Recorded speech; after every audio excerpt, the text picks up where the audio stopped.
make the consultations manageable. Honorable Atandi. Thank you, Madam Speaker. This is the proposed amendment to the report of Public Petitions Committee, petition number 7 of 2022, by myself regarding probable loss of investments in Saiton. We are a house of procedure.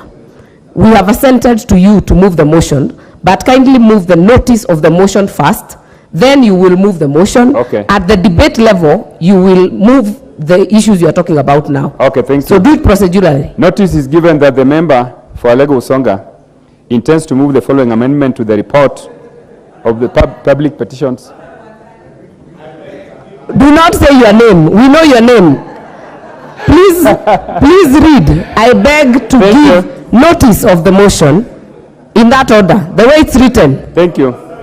I beg to give notice.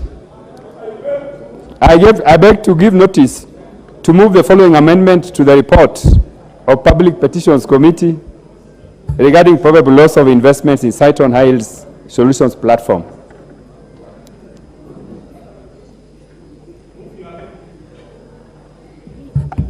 That the motion be amended by inserting the following words. Subject to insertion of the following new recommendation number 4 after the expression 2023.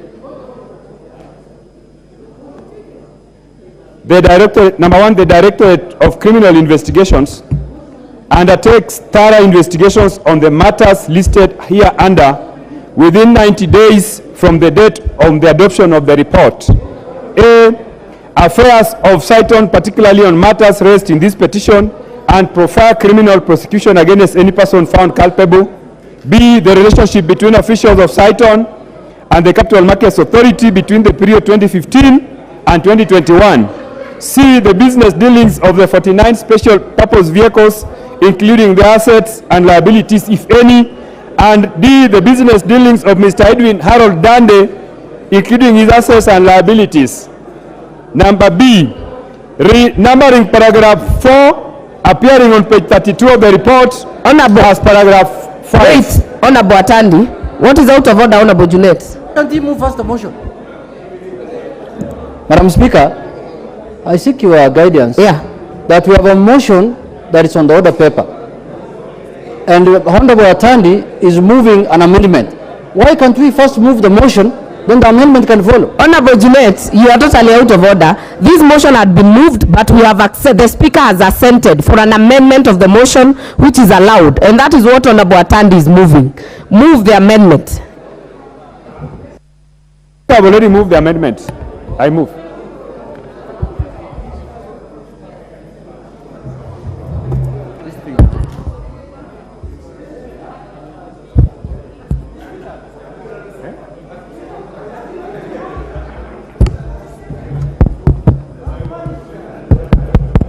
Madam Speaker, can I be allowed to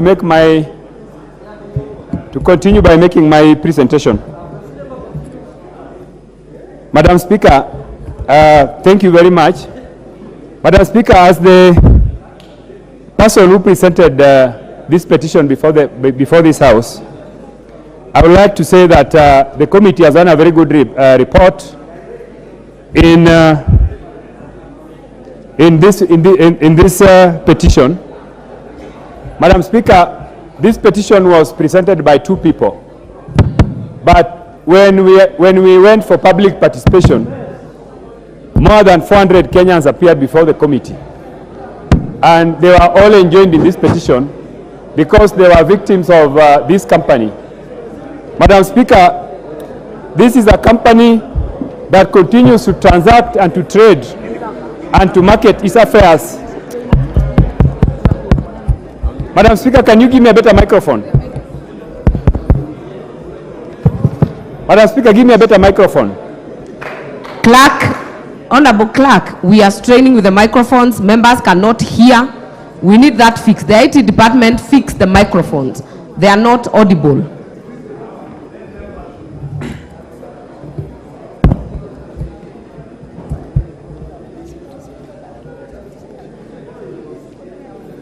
And then, because members, we are straining, kindly keep your consultations down. Yeah. Madam Speaker, Madam Speaker, this is a very serious petition. I think the first on the floor of this House since the start of this session. And Madam Speaker, I want to say that the reports of this House must mean business to Kenyans. We cannot be a House that basically makes reports and the reports are not acted upon. Madam Speaker, this company called Saiton is a company that is notorious for conning Kenyans. Madam Speaker, when I brought this petition before this House, for the benefit of the members, I want to say that I was charged in court. I was taken to court by this company because of the statements I made during public participation that in my assessment, the activities of this company are akin to what pyramid schemes do. Madam Speaker, I was taken to court and I thank the judiciary because the magistrate who was listening to this to the case threw it out. Madam Speaker, this company has operated for a long time in this country. And what they do, Madam Speaker, is that they invite you to invest some money with them, promising you high returns. Madam Speaker, once you put your money in this company, then the money is transferred to several other companies. They call them special purpose vehicles. So by the time you go back to your to the company to Saiton for your money, you are told your money was transferred to a different company in which now Saiton themselves are not directors. Now you begin to look for your money, you cannot get your money, plus the returns promised. Madam Speaker, it is important to know that this company, the activities of this company has led to death of Kenyans. We listened to Kenyans who said that they put their retirement savings in this company, and when they went back to get the returns, they did not get. There are many Kenyans who committed suicide. There are many families that were broken because a wife took the money and invested and they did not consult their husbands. And when the money was needed, there was no money. Madam Speaker, there was a case I listened to where a retiree who had placed their money here was very, very sick and they needed money for treatment. And at that time, their deposit was supposed to have matured. But Saiton told them that they did not have any money. Madam Speaker, this report is very serious and I would want to beseech members to pay attention to this report. Because the amendment I brought on the floor of the House is supposed to help the DPP and DCI to ensure that these guys are apprehended. So, Madam Speaker, I want to urge members that let us for once be a House that can come up with a report that can bite. Because many Kenyans are looking at us and wondering, what are we going to do? What are we going to do with this, with Kenyans who have been robbed day and broad light? Madam Speaker, even as we talk, if you look at the newspapers, this particular company is still inviting Kenyans to invest money in them. If you go to social media, they are sending information, they are operating like there's nothing wrong happening. Madam Speaker, I want to beseech this House that the report that we have was presented by the committee is a very comprehensive report.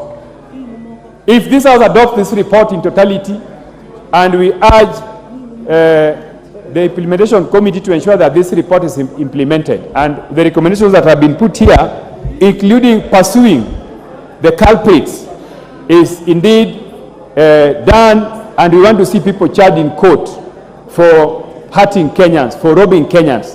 I think this is the work that we must do, Madam Speaker. Otherwise, thank you. I support. Support. Honorable Atandi, you move in amended form. Get a seconder. Thank you, Madam Speaker. The Honourable Majority Leader. Majority Leader. Thank you, Honourable Speaker. Honourable Speaker, I rise to support that particular amendment by the Honourable Samuel Atandi.